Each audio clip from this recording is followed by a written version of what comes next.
Why me? You ever hit a situation and go, there must be a reason, but I can't even begin to imagine. Most people are absolutely blown away when they're told that their services are no longer required. Why not someone else is the first reaction. Possible answers? You were the most expensive employee, purely economics. Your age. Age discrimination. I don't know of anybody who's ever won an age discrimination lawsuit. So if it happens to you, you just got to brush it off and pick yourself up and start moving in another direction. It's just one of those things in life that's just not fair. So what comes next? The emotional roller coaster. The typical stages include denial. That's absolute human nature. We all just can't believe they did that. Anger. Don't need to explain that. This was wrong and I want revenge. And until we get you past that, your head's not ready for a job search. That's why this is the first presentation.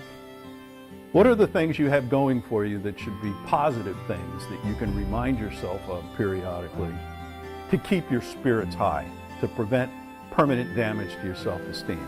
Because like every other unpleasant event, like your first spanking or whatever from your parents, you'll forget about it over time. You'll get past it. You still have your skills and experience. They weren't like your company cell phone. You didn't have to turn it in when you left. You can take it with you when you go.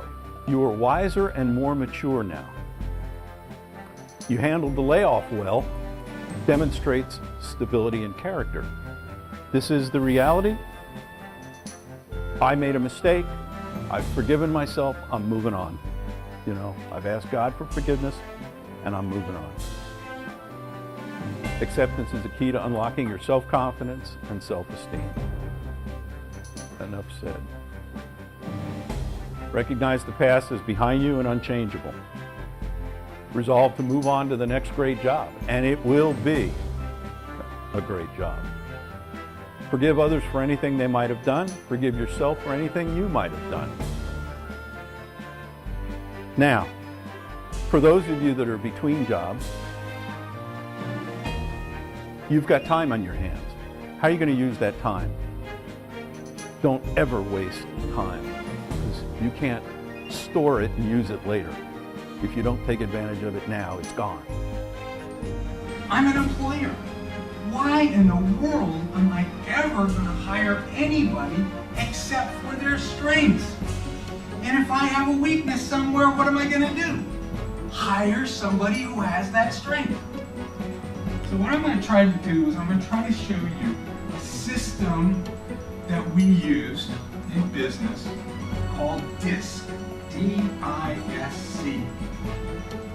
Dominator, influencer, stabilizer, controller. Client.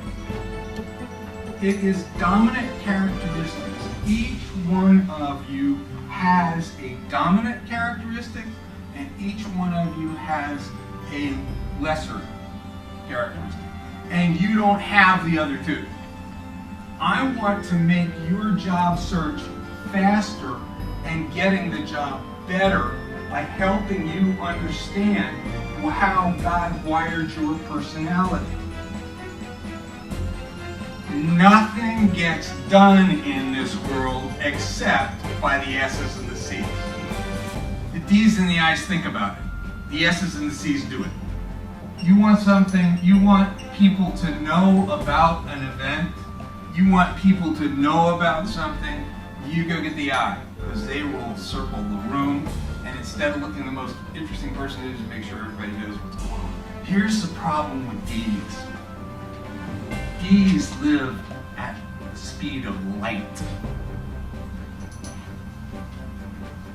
It's between here and here. D's see answers to problems in 3D, full video, full color, and they see it so vividly that they think it's done.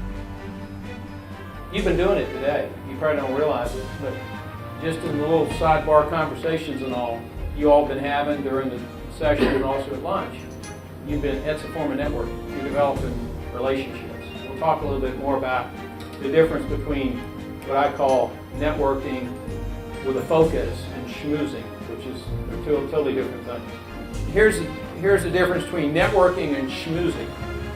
And a lot of people think schmoozing is networking, and it's not. But networking is on the slide, it's on your handout. It's a socioeconomic activity by which groups of like-minded business people recognize, create, and act upon business opportunities. Here's some information I want to share with you based on what I'm hearing that may help you and your organization grow. That's what you call networking. It's a two-way communication. It's not a one-way. Schmoozing is more of like a casual conversation where you're trying to gain an advantage. And if there's anything in sales or any walk of life you learn, if you're the only one benefiting, ultimately you're losing. The old days of having a generic resume where one size fits all is gone. You've got to customize your responses to opportunities based on the needs of that particular hiring group. It's different today. You've got to, what I like to say, you got to be more strategic with everything you do. The old shotgun approach where you hope something sticks is not the way to do things.